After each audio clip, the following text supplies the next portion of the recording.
This is a special program taking a look at this so-called fast pay program from Southern California Edison with regard to all those precious brothers and sisters here in the Altadena community who have lost everything, lost homes and property and memories and even loved ones. And so for the next 2 hours, we're going to have a live town hall again from the Victory Bible Church here in Pasadena. So you know I'm not by myself. Let the folk hear y'all and let them know you're here. So you know I am not alone. We got a nice crowd here at Victory Bible Church, and more are coming in. But I appreciate those who made the effort to get here on time at the onset of this program. Thankfully, there are folk listening in LA and all around the country to this conversation who want to be tapped in on what's really happening here in Southern California after these fires broke out on January the 7th.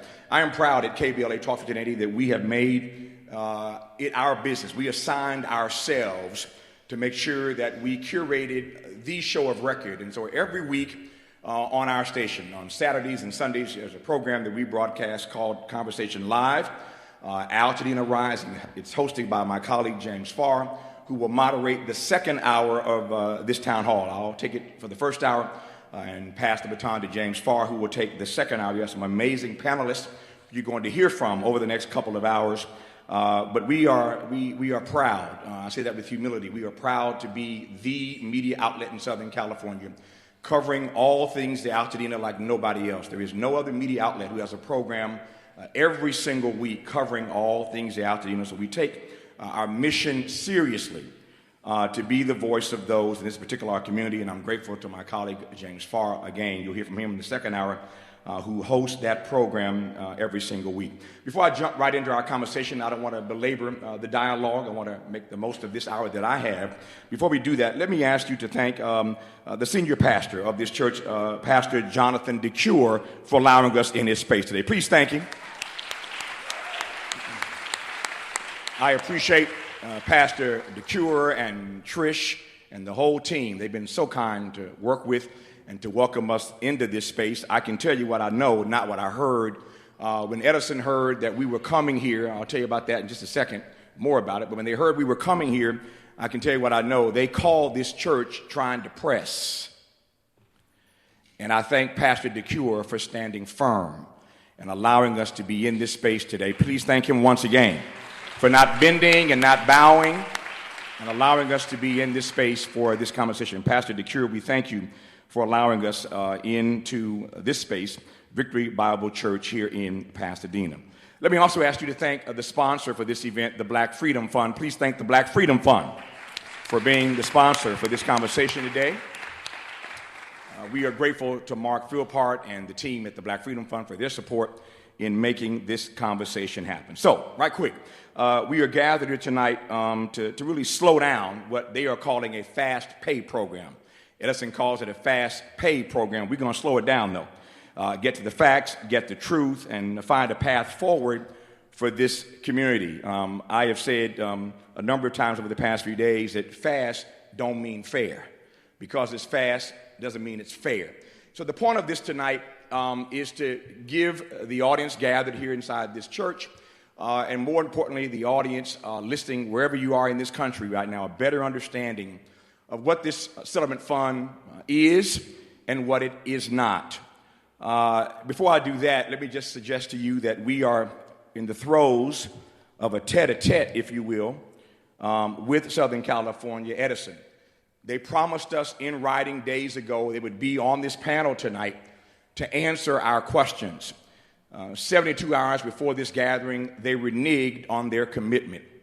They have lied to us. They have lied about us.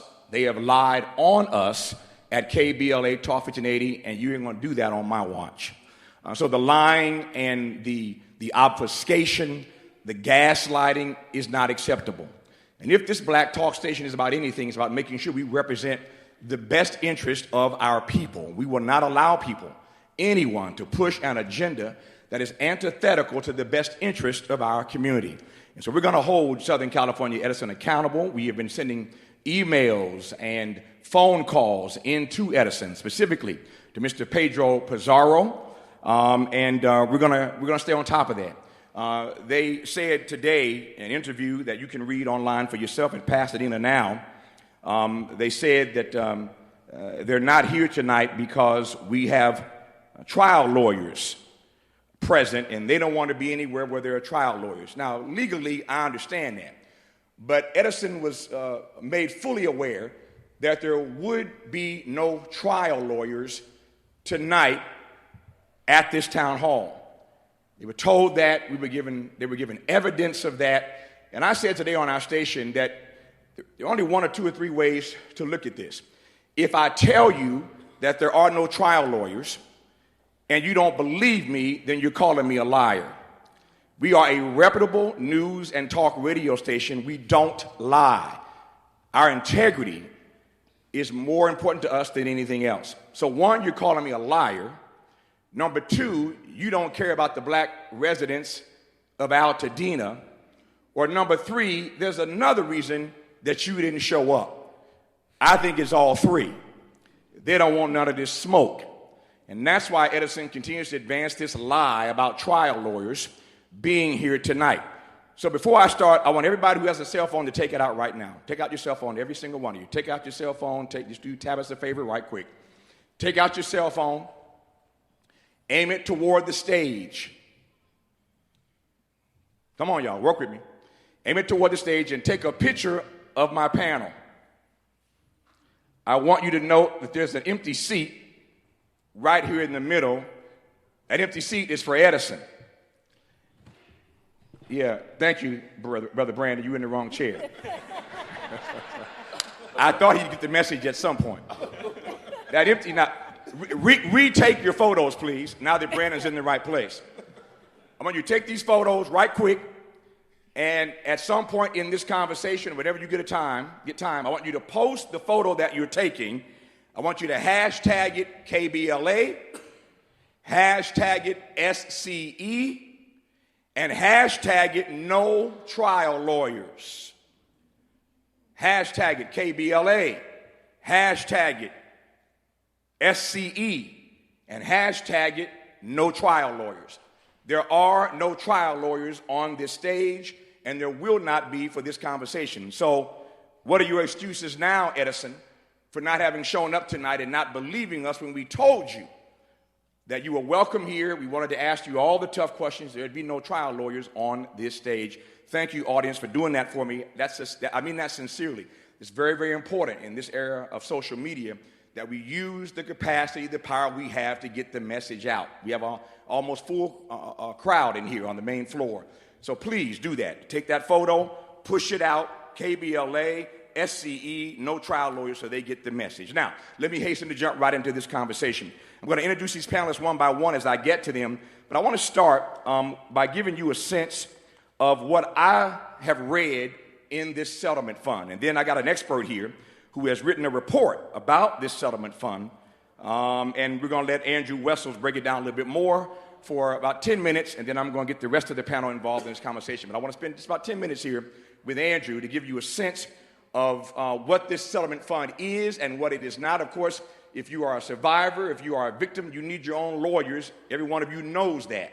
But I want you to understand tonight, over the next 2 hours, what this settlement fund is and what it is not. This is my understanding, so Andrew, listen carefully so you can disabuse me of anything I'm about to say that may be inaccurate. This is my read of it in no particular order. Number one, Edison is the decision maker in this settlement fund process. They control the terms of the program, and they intentionally did not hire a third party to review claims by the fire survivors, so that the defendant in this case is choosing how much money you can receive. It matters not what you endured. They get to choose how much money you receive. Edison is the solo decision maker in this process called the settlement fund, the fast pay program. They make all the decisions. They get to make all the calls. Second thing, you have no voice in this process. This program is designed as a plug-and-play system. It only evaluates the compensation you are offered based on a few buckets of criteria related to the damage to your home, irrespective of your personal experience. So you are not going to be regarded or respected for whatever experience you had to endure. You get treated like a number, and you have no choice, no voice in this process. So to my mind, Edison is essentially uninterested in your specific story and why your specific circumstances require more compensation. They decide, they set the terms, they set the amount. Your personal story matters not to Edison as I read this settlement fund. They will not, I repeat, they will not allow you to negotiate if you choose this program. You have no leverage. Number 3, Andrew, you listening? Compensation is not necessarily fast. I know that because Andrew told me that earlier today on the Tavis Smiley show when he appeared as my guest teasing this conversation tonight. In Edison's fast pay and detailed review model, you submit your documents and receive a fast pay within 90 days if you call that fast. If you are not satisfied, you are required to submit documents in hopes that a detailed review will provide you with more recovery, in hopes of that. If the detailed review provides you with less recovery, you are stuck with the fast pay option you were unsatisfied with in the first place. This fast program could, in reality, cost you a full year of stress and still end up with an inadequate offer about which you have no say. Here's my final takeaway, and I'm going to Andrew. They've expanded the map in the final plan. There was a draft plan initially, and then now there is a final plan. In the final plan, the map boundary has been expanded so that more households are included. Edison, we thank you for that. They expanded the map, more households are included. But I don't thank Edison for this. They keep the smoke damage payment at $10,000. No higher. They've expanded the map so that more households are included, but it's still capped at $10K. It provides modestly more money for covered households, but it gives far less money to renters. If you're a renter in this room tonight, if you're listening to me, you are getting the short end of this stick in more ways than one. Finally, it provides modestly more for kids, but still treats them as fractional humans. Now, as black folk, we know something about being fractional humans. Let the church say amen. We know something about being 3/5 a person, right? They treat kids as fractional humans in this settlement fund. Now, I'm done. Andrew Wessels, what did I say that was wrong that I need to be disabused of, sir? Well, I'm not really sure I'm necessary because I think you're correct on all 4 of these. First, I want to say thank you so much for having me here, and I also want to just share my condolences to I assume pretty much everyone sitting here in front of me lost their home or their home was damaged. So I just want to say I'm so sorry for our losses and that we have to be here. But I'm so strengthened to be in community with all of you. So I'll just run through 4 of these, all 4 of these, and just kind of add a little bit of additional context. I come here. I work with the Eaton Fire Survivors Network. I'm their strategy director, and a few weeks ago we put out a report called "Fix What You Broke," which when Edison put out their draft compensation plan, we dug in. We put together this 51-page report, trying to help Edison, figure out how to fix their program so that it's fair for our community and so that our community can use it to actually rebuild. Suffice to say, they did not take most of those recommendations, which is, I think, one reason why we're here again today. So the first point there was who's the decision maker? This is Edison. Edison is the sole decision maker. They created the program themselves. They were able to control totally every decision of how different each category of payments was kind of formulated. This was all entirely them. They did bring in 2 outside consultants who worked on the 9/11 fund. It's never been clear what those people did beyond be paid for their names to provide a level of credibility. Edison's never really clarified what they did versus what was done inside of Edison. But yeah, so if you enter this program, whether it's the detailed review or this fast pay program, you have no say in how anything is calculated. And this is really important because a lot of the formulas here are determining, how much is a square foot of your home worth when you rebuild. And so these sorts of decisions, how the formula that goes into that is going to be deciding whether or not you have enough money to rebuild your home. And so if that number is below what you need or what you should get, you either need to dip into savings if you happen to have tens or hundreds of thousands of dollars of savings, or your rebuild stalls, right? Your rebuild just stalls out. So these formulas are incredibly important. Basically, none of them have been made public, so there's no transparency into them. The one piece of transparency that we've been able to find is Edison asked the Rand Corporation to review the formula that they're using for total loss home values. And it was interesting. Rand, the high level is Rand said, oh, this is a valid formula. There's nothing, we can't find anything wrong with this formula. But the final sentence of the Rand report actually says something very different. The final sentence of the Rand report actually admits that Rand never looked to see if the formula generated numbers that correspond with the actual costs of rebuilding. So all that Rand did was look at the formula inside of the formula and said, well, we don't see anything wrong with the formula. It's not going to put out a number that it shouldn't put out, that the formula is sound, but we have no idea if the number's accurate or if the number that it spits out is going to correspond to what you actually need. So those are kind of some of the consequences of Edison being the decision maker and not allowing you in. And kind of going into that, we have no voice in this process, right? Edison, again, controlled everything. During the draft process, they had some feedback sessions. I don't know if anyone here went to any of the feedback sessions. By show of hands, did anybody go to the feedback sessions? So okay. There are folk here who did go. Okay, a few people did. When we at the Eaton Fire Survivors Network started getting people in, we realized very quickly that the questions were tailored to be as narrow as possible. And to give an example, there was no question asked where you could say, hey, I don't think my kid should be a fractional human being. That question, you were never able to actually respond to that if you answered their questions directly. And so their feedback sessions were designed to minimize feedback and control feedback, not accept feedback. And so again, there was no voice in this process. And this is why we went, and this was kind of the start of why we did this 51-page report. We did a press conference. Zaire down here was, spoke with us there and really kind of, tried to make a lot of noise to say, hey, we need to fix this. We need to change this so that Altadena, Pasadena, and Sierra Madre can rebuild, that these homes can rebuild. The third pillar there was compensation isn't fast.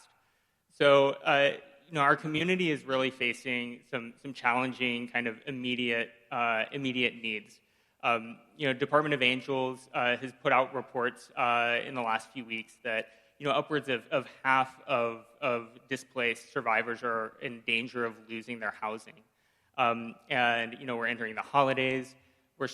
People are starting to run out of their insurance, ALE money. And really kind of tenants are having trouble making rent because rent has spiked sometimes upwards of 2 to 3 times what they were paying before the fires. That we're really in a dire circumstance for this rebuild. And so Edison comes out and says, this is fast. I don't know, I got like 5 emails the day from Edison the day that this launched talking about how fast this was going to be. But then you look at the timeline, it's 90 days after I submit everything, and then however long it takes me to review that, and then get my stuff notarized and back to you, and then 30 days after that. It's 120 days. This is not a program that's going to solve someone's immediate needs. And this program is not designed to solve someone's immediate needs. This program is designed to appeal to that sentiment because many of us are hurting. Many of us are in need of money now. And so it's appealing to this fear and this need that many of us have because we're in challenging circumstances. So is it fair to say, Andrew, that this program is aimed at the most vulnerable? Yeah. As I said this morning, Tavis, that this is really aimed to pick off kind of the most vulnerable in our community. And because to access that money, the thing that you have to sign away a waiver that waives all legal rights forever. And this isn't just, this is including health effects. So if you get health effects from this 5 years from now, 10 years from now, 15 years from now, you've already waived that. That you and your heirs and successors have waived all rights to any kind of, and this is normal in a legal settlement, right? That you do waive rights. So there is a normalcy to this step, but to kind of push it through and shove it through at this moment, and to put people who really aren't in a position to make a decision do this. It's really unbelievable. Think of all the people. Think of 9/11 and all the persons in those Twin Towers who developed all those illnesses years after 9/11. You sign up for this, you've waived all your rights in perpetuity, no matter what happens to your health in the years to come. Last point you want to make, Andrew, go ahead. No, I want to build on that for a second, because I want to go back to the consultants that helped Edison do this were the 9/11 fund, disaster fund consultants. And so these are people who know very well that this sort of toxic event does create those sorts of health consequences. And so I think it's very interesting that Edison has hired those consultants and then chosen to not create a health fund, even though, so what were those consultants there to do? Were they there to advise Edison to shut that down so that they weren't going to be responsible for that, versus providing expert guidance that, hey, this sort of event is going to have that. Mm-hmm. So the final one is, so what did change? The map was expanded. Yes, that's, really, it was very basic, obvious need, but Edison did it, and we do applaud that. But most of the caps, if they went up at all, if any of the payments went up, it was a nominal adjustment that didn't really change any of the underlying issues that basically across the board, when we did our calculations, when we did all of our research, that outside of a very, very small group of people, this almost everyone is going to be taking less to significantly less to astoundingly less by taking this compensation plan than they will either deserve or need, depending on how you want to kind of look at this situation. Mm-hmm.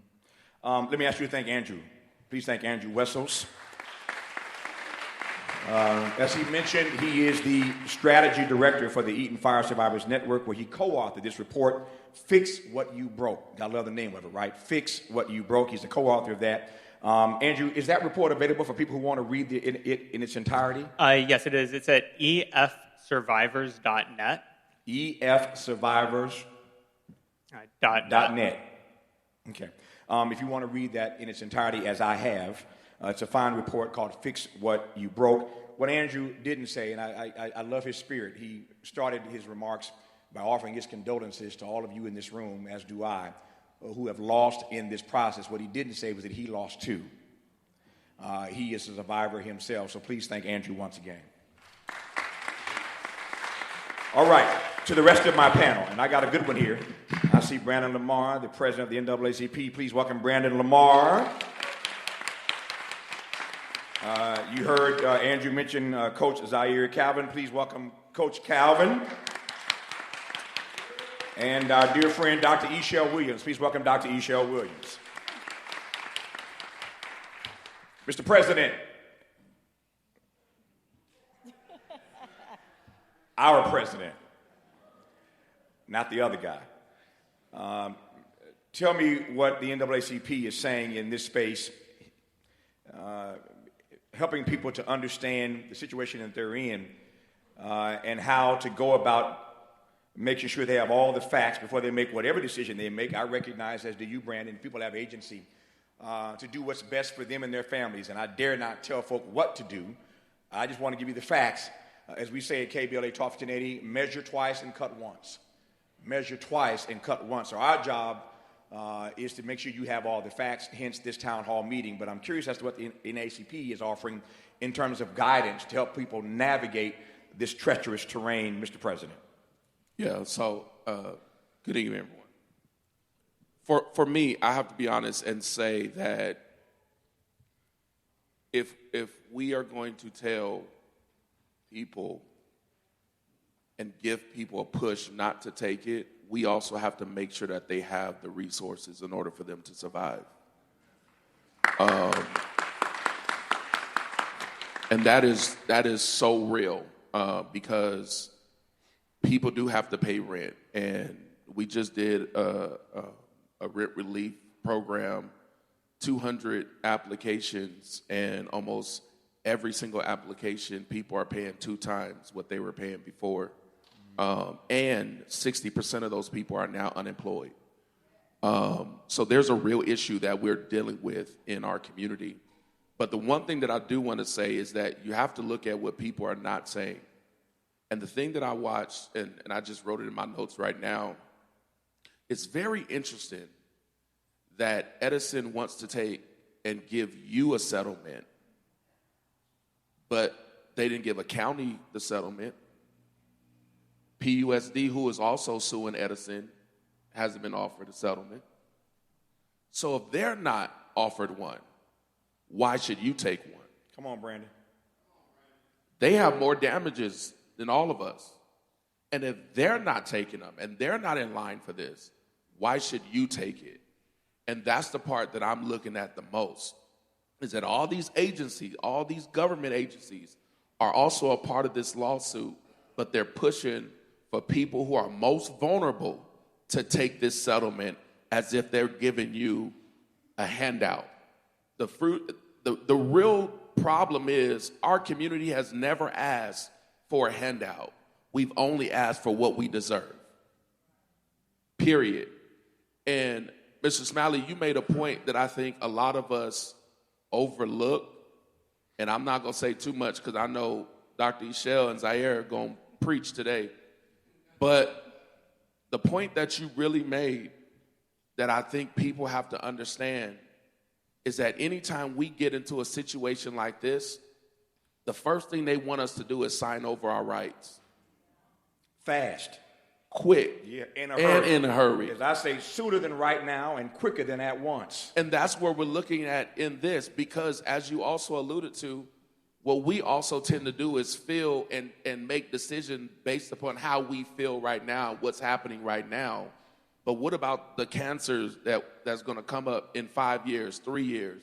What about all those diseases that's coming up? Judy Chu said something a couple of weeks ago when I was at a town hall she did, and said that there has been a little bit over 400 deaths since the fire of either stress or health-related. So 19 happened the night of the fire. That's right. But there's been over 400 deaths since then of our community members, funerals that we're going through in our community members. So this is much bigger than what we are seeing ahead of us. Thank our president, Brandon Lamar, for the NAACP. I know that so many of you in here have stories, and I've heard these stories, and I am heartbroken every time I hear them. I know that Coach Calvin has a story. I know he lost a home. I know he lost a sister. I know Dr. Echelle Williams and her family lost multiple homes, 6 or 7 homes they lost in that one family. So that every one of you in here has a story, and I wish I could just pass the mic to all of y'all so the national audience and those listening here in Southern California could hear your stories. But these 2 persons on stage tonight are representative of all of you in the audience and those who are listening who have stories of your own. So please welcome Coach Calvin. So, Coach, my question essentially for you is how you and your family are navigating this moment, and how are you going about making your own decisions with so much coming at you in this moment, born of what happened on January the 7th. The mic is yours. How we're navigating now has just been taking pain to power and making sure that we get all the information that we need to be informed on everything and every decision that we make as a community. Everything has been so stressful and crazy for the community. This is not what we should be faced with right now. And what is happening with Edison and what they're doing and this program that they're presenting is not what you think.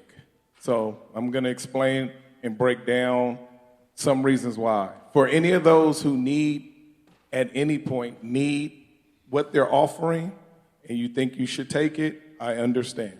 Same thing, same sentiment. But you have to understand the difference between all the other fires and the fires that we've been in. Our fire is totally different than any other fire that has happened. That's the difference. So when it comes to the litigation that comes with the fire, it has to do, we are it's a global mass tort was the other fire survivors who had to deal with PG&E. So theirs was extended for a long period of time. They had to deal with bankruptcy. They had to deal with a whole lot of different things. They had to deal with everybody being put on that case, which was over 60,000 people, which was in an amount of about $14 billion that they had to separate between those people and the time that it took. Our case is nothing like that. Our case is Edison has a golden goose, a bag that's sitting there between $14 billion to $20 billion that is sitting that has to be paid out to us. And it's a mass tort that we're not on the same level as any other case. The time period, the reason that they're rushing so fast in these situations is because this is not a long litigating situation that's going to go on for years. They want you to believe that because they want to get you to hurry up and sign away on a lot of things. 95% of cases settle without ever going to court, and it will happen within the time before they go to court, which they've already given us a date.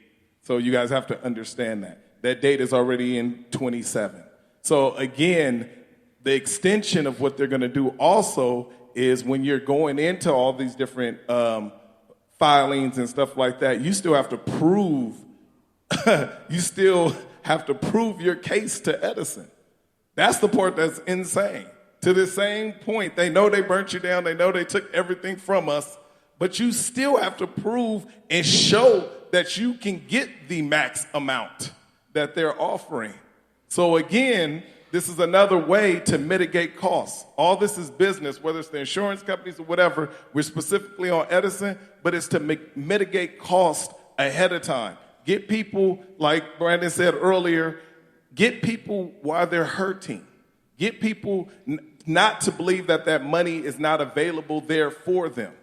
That is why in the beginning of this, we were asking Edison, why not front $200,000 and put an ADU on everybody's properties and get people situated back? Do a program like that ahead of time.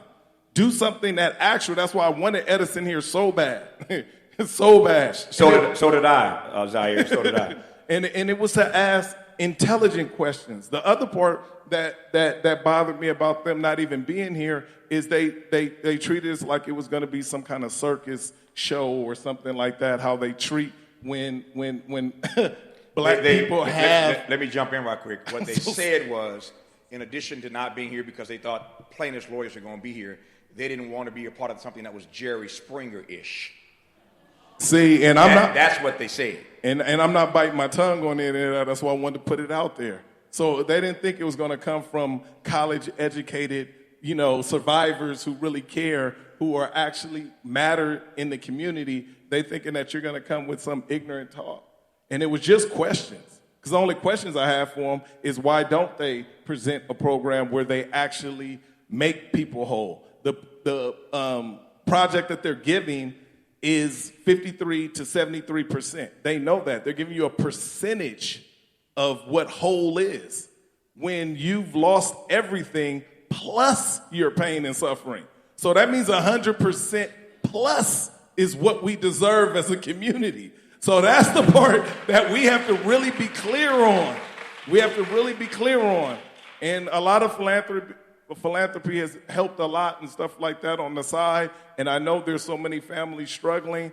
And that's why it's trying to find a way to make sure that we can stay afloat as a community to hold each other, because there is actual money on the back end of all this. That's why I'm being so clear. This is not a guessing game. This is not a hope, a wish. This is not me talking. I have sat with the top litigators in the case to make sure the information was checked properly. I make sure I bite my tongue on what I'm not supposed to talk about and be clear on everything. So there is money, when I say billions of dollars that are coming to the community for what they did and what is deserved. And as a community, we have to stop feeling like, well, I have just enough, and that's okay. I need to leave this for somebody else. That does not cover your pain and suffering and everything that we've gone through as a community. So make sure you do not bite your tongue when it comes to this Edison case.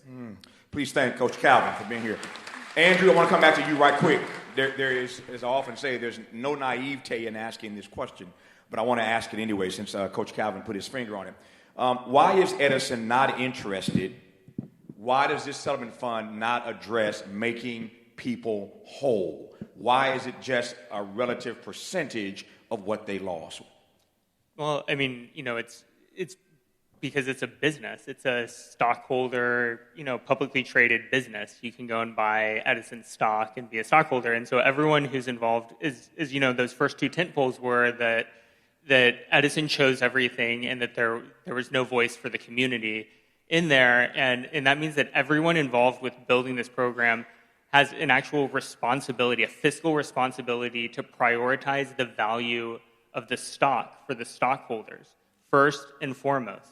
And so that's what they're required to do. They're required to minimize risk. They're required to minimize financial liabilities, all of these things. And to build on what Zaire said, is they don't only have this $18 to $21 billion or whatever the actual number is at the Wildfire Fund.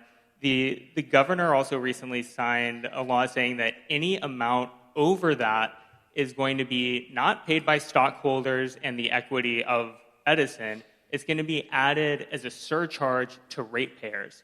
So ratepayers across Southern California will be paying, including us, will be paying for any overages.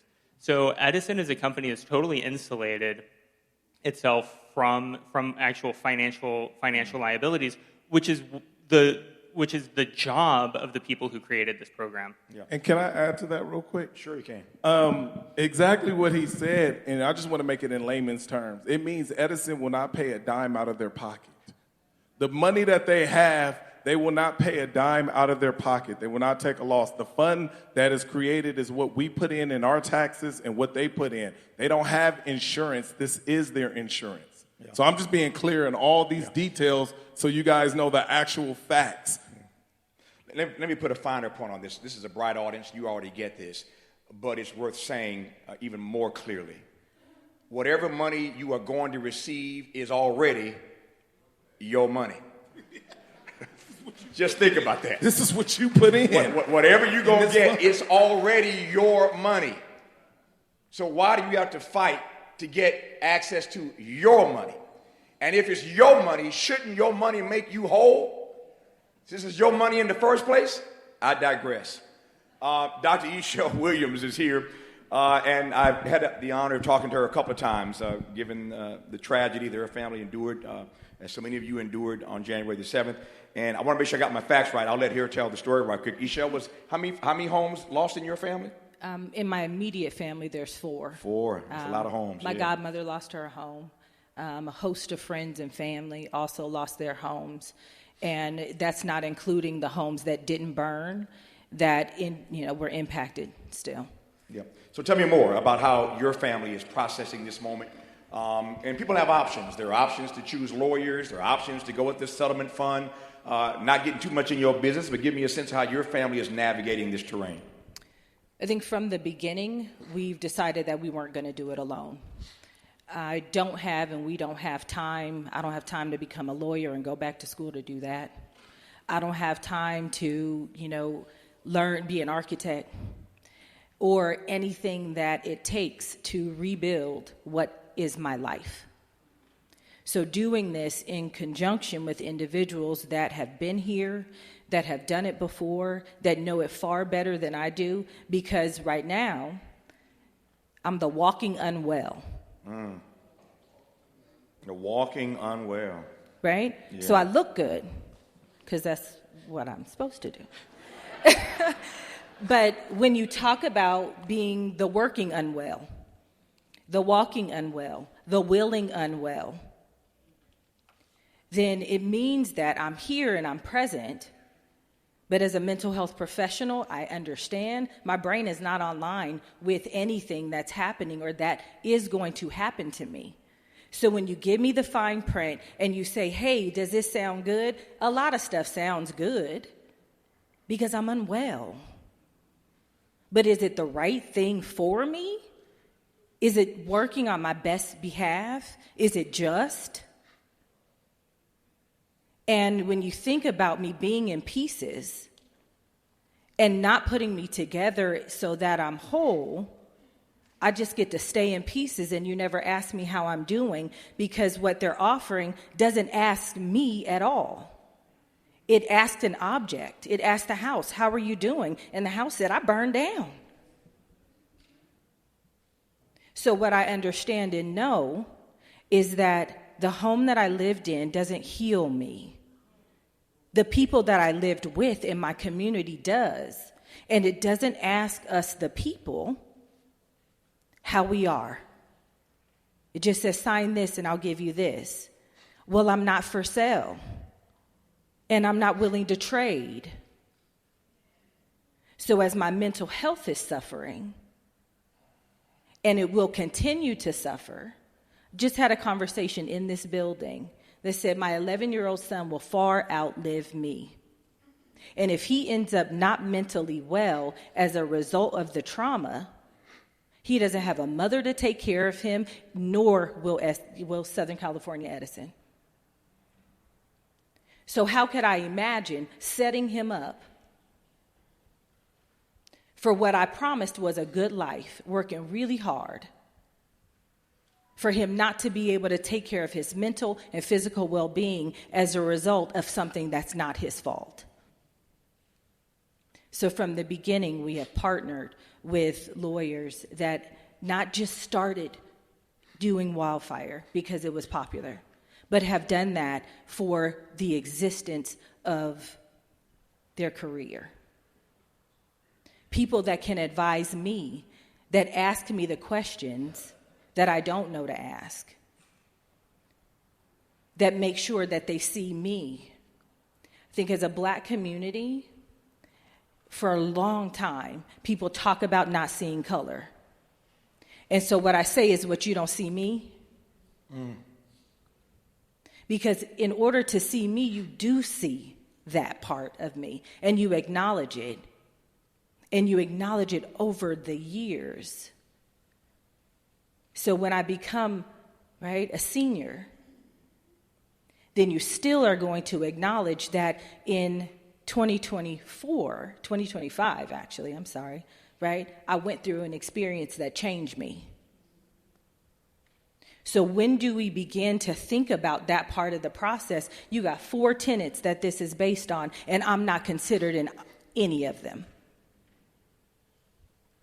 Why is that just? How does it become fair? Because I'm not able to ask any questions over time. I get to ask the questions that I know in this moment and no more. So just be quiet, okay? Act like you're doing well. Keep dressing up and looking pretty, okay? But don't actually have any needs beyond the ones that the check didn't pay for because it's not paying for it. And I represent a renter. I rented my home for 17 years, but was born in the home that was on the backside of my wall 3 houses up. So because I'm a renter, I'm now less than. And according to how things have worked, I've always been less than because I'm a woman. And then I'm even lesser than because I'm Black. So when do I actually get compensated fairly? Because you go, you work hard, you do what you're supposed to do, you make sure that you pay the premiums, you do all of these different things. You pay my bill or you're going to turn my lights off. Pay my bill, you're going to turn the gas off, you're going to turn all of that off. So I made sure that it stayed on. But now you're going to make sure that I don't stay on? So at some point, it's got to make sense. And I'm in need, just like all the rest of us, in my immediate life. But I have a community that has come and helped so that I can try to just hang on long enough to ask for, to use my voice, to stand up, to come here, do things like this, to be compensated, because I'm not asking for a favor. So as we think about who we are, how we stand, being in the space that we deserve to be in, as I deserve to go home, I want to go home every single day. We live in communities that are not ours, that do not embrace us. And then look at us like those poor people. Nothing poor about me. My shirt says the house is broken, not my faith. So I can stand strong on that. I can stand strong in that.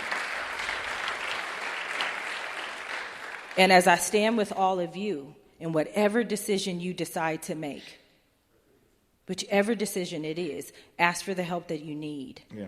And if this doesn't give you the help that you need and that you deserve, then think thrice, right? Not once, not twice. Think 3 times. Yeah. And then think another time.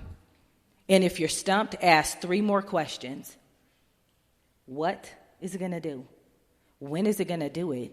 And why are you offering me something that I didn't necessarily ask for, that I know I deserve more? Right? We didn't ask for this. But as a community, we stand with one another, making the best attempt that we possibly can to pull it back together. Dr. Echelle Williams. Let me just ask, Dr. Williams, while you got the mic, let me just ask you a quick follow-up. How do we process in this moment, given what you've just said, that whatever Edison is going to pay out, and Coach Calvin made the point earlier, it's only 53 to 73%. As Andrew pointed out, you're not going to be made whole by Edison. That is not their interest. But how do we process that whatever comes out of this settlement fund, it does nothing for or about the pain and suffering that you just spoke to? How do we process that, Dr. Williams? No, you talk about it every day. If you hang on to it, then it becomes anxiety and it becomes depression. I tell people all the time, anxiety and depression are a result of trying to be too strong for too long. And we've been strong long enough. Share it. And if it doesn't come that there's compensation for it, seek out the help. Looking in everybody's faces, I don't have to tell you my story for you to say, I understand. So as you think about the next step, it is take the next step to wellness, take the next step to help, do something every single day. I urge people all the time, don't only feel the sadness. You've got to have a mix of emotions. You got to feel joy, and you got to feel sadness. You got to feel pain. You got to feel anguish. You got to feel overwhelmed. You have to feel all these different things, and you also have to feel powerful. We have survived something that most people will never even imagine to go through. Yeah. So think of yourself as resilient, and think of yourself as strong, and think of yourself as brave. So that when you walk through this, right, and you're telling yourself those things, you will then become it. But share it. Share it with everybody. Share it with anybody. So that they know and they can understand, right? This isn't just a one-off. It wasn't one house on my block. It was every house on my block. Well, not really. There's 3 standing on one side and 3 standing on the other. Wish one was mine. But again, it is the thought that, right, this is a shared experience, and the more you try to hang on to it individually, the worse you become. Mm-hmm. So don't do it alone. Yeah. Thank you. I've got 10 minutes left in this hour. James Farr, my colleague, the host of Conversation Live, Altadena Rising, will host the next hour with another panel. But I'm grateful to be able to hand the baton to him in just about 10 minutes for hour 2. But I want to do another round right quick in these 10 minutes. I'm coming back to you, Andrew. And somebody mentioned this earlier. I want to just go a little deeper. I think Zaire and Andrew may have tapped on it, but I want to sort of double click it if I can. And I want to get Andrew on this first and then our president, Lamar, to respond as well. So this Edison plan, you should know, was designed by a man named Ken Feinberg. Again, this town hall is about giving you all the information that you need. Ken Feinberg designed this Edison plan. He is himself a controversial mediator. He's been accused in multiple settlements of providing pennies on the dollar to victims in various disaster funds. So Mr. Feinberg has a track record, and so I'm giving you his name so you can Google him and read for yourself about the work he's done prior to being hired by Edison to design this particular plan. He has a track record. He's good at this. He knows how to design plans that offer pennies on the dollar to victims in various disasters. He's got a track record. He's got a backstory. Write his name down and Google and read more about Ken Feinberg.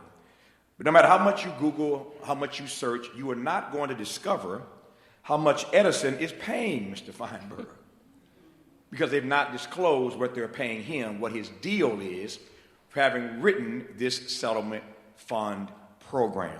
So my question first to you, Andrew, is how do we process on this issue and other issues a lack of full disclosure by Southern California Edison? Yeah, I mean, I think that's really important. And last week, I actually went to the council meeting that the government council that oversees the Wildfire Fund. And there's all of these rules about transparency that Edison has to have in this program. But unfortunately, the program, the Wildfire Fund's processes don't require that transparency extend out to the public. It just says that someone has to look at something somewhere, and it's usually behind closed doors. And so, yeah, that's it speaks to everything that there's when someone doesn't want you to look behind the curtain, that probably says you should look behind the curtain. and if you go to our Fix What You Broke report, you'll see that in category after category, anytime there was any little bit of transparency that we could see or that there was anything that we could calculate, Edison's numbers came in far below what's needed to rebuild. Far below what's needed to rebuild. And this is a really important thing, and I know we're pushing time, but I want to just push one more thing. The 5 most dangerous wildfires, this is an LA Times investigation that came out recently, is that the 5 deadliest fires, or the 5 biggest fires in California that are 5 years old or older, only 38% of those homes have been rebuilt. Only 38%. And where those homes are rebuilt is when insurance and utilities that are at fault pay out fairly and promptly. When those two things don't happen, those communities do not rebuild.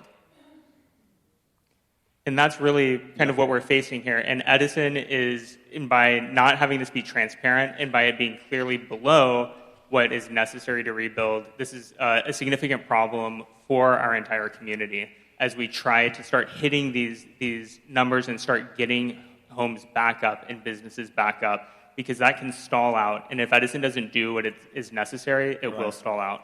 Andrew, one other question right quick before I go to President Lamar here.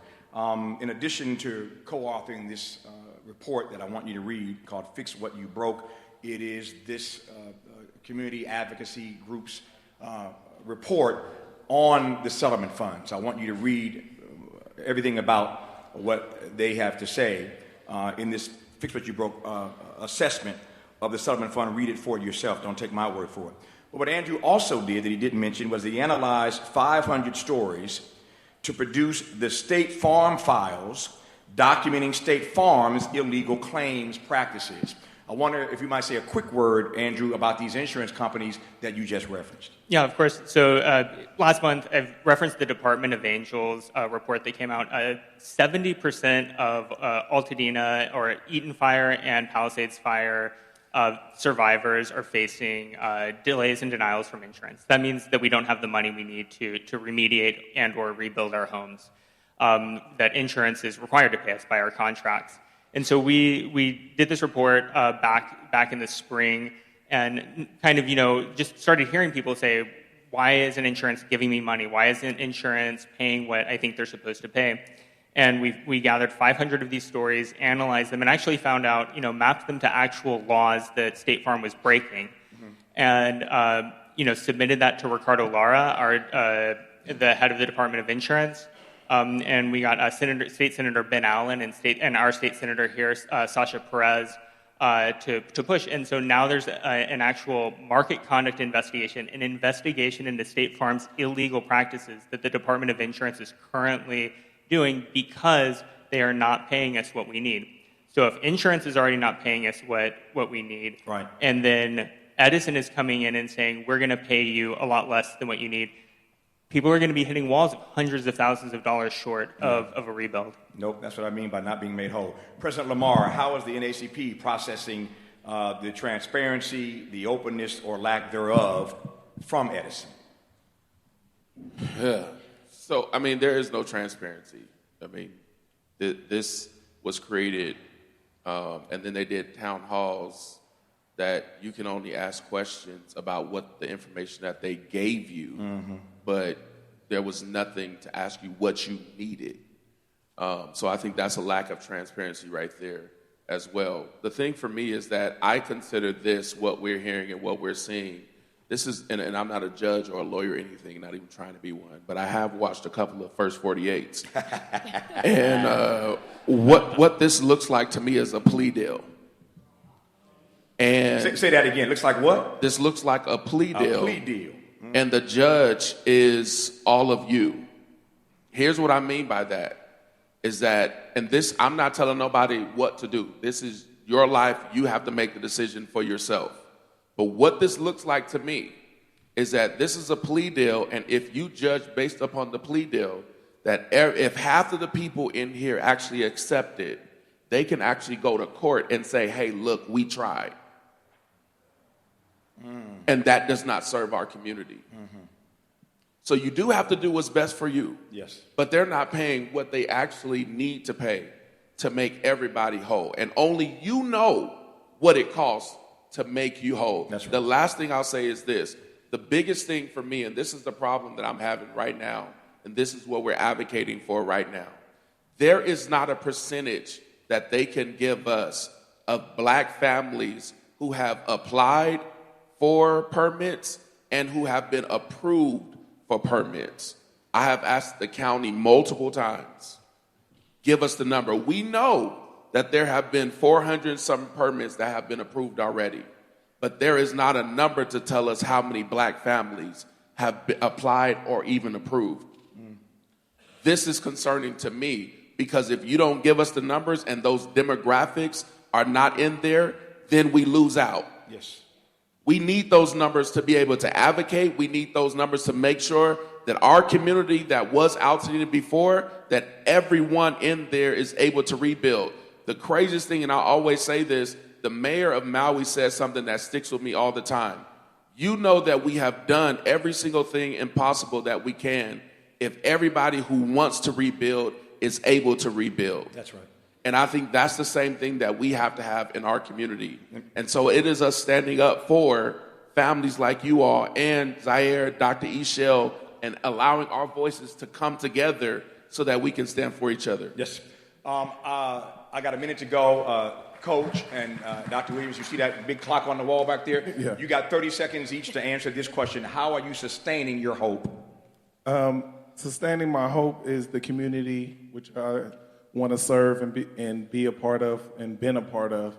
The advice I would give is everybody get a lawyer and have your lawyer look at the case. That's right. And literally from there, they will tell you if they can get you more or less. So everybody get a lawyer. Also, if you're lacking funds, those same lawyers, ask them for money to front you also. I don't hold everybody accountable. They will do that. If they know they have money in the hand that they're going to get in your lawsuit, ask them to front you and carry you.